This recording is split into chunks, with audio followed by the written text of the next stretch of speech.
عملی نصیحت میں حکم کا لہجہ نہیں ہوتا، اس لیے وہ ماتحتوں پر زیادہ اثر کرتی ہے۔ محبوب سے باہوش اور غیروں سے بے ہوش اور بے خبر ہونا ہی تکمیل عشق کی علامت ہے۔ خدا کا بندہ اللہ کا سایہ ہوتا ہے، وہ اس دنیا کا مردہ اور خدا کا زندہ ہوتا ہے۔ اس کا دامن شک و شبہ کے بغیر تھام لیں تاکہ آخرت کی مصیبت سے چھوٹ جائیں۔ جسے اللہ قلبی سکون عطا فرما دیتا ہے اسے مسجد کے کونے میں مست رکھتا ہے، ورنہ چمن میں بھی رنجیدہ ہوتا ہے۔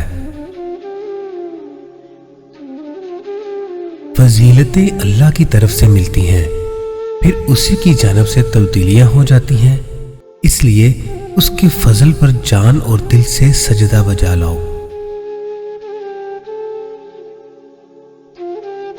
انسان کی کوشش ایک جال ہے جس میں وہ خود ہی پھنس جاتا ہے۔ شیطانی فریب میں انسان بھلائیوں کو برائیاں اور برائیوں کو بھلائیاں سمجھنے لگتا ہے۔ شیطان نیکوں کو بد اور بدوں کو مغالطہ میں ڈال کر نیک ظاہر کر دیتا ہے۔ ایک خدا کا عاشق دن میں چراغ جلائے ہوئے کچھ ڈھونڈتا پھرتا ہے، ویسے دن میں چراغ جلا کر کچھ تلاش کرنا مذاق اور دل لگی کی بات ہے۔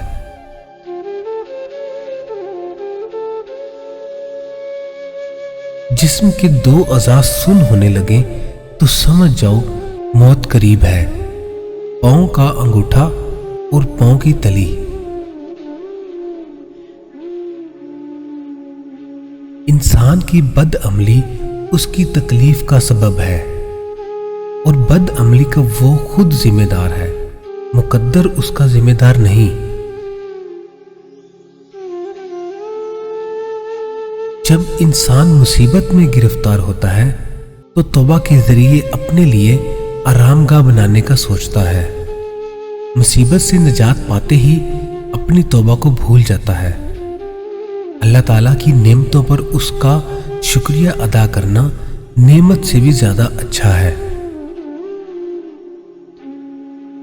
تو اپنی فکر سے قرآن میں تعویل نہ کر، اپنے آپ کو بدل، اپنی فکر میں تبدیلی پیدا کر۔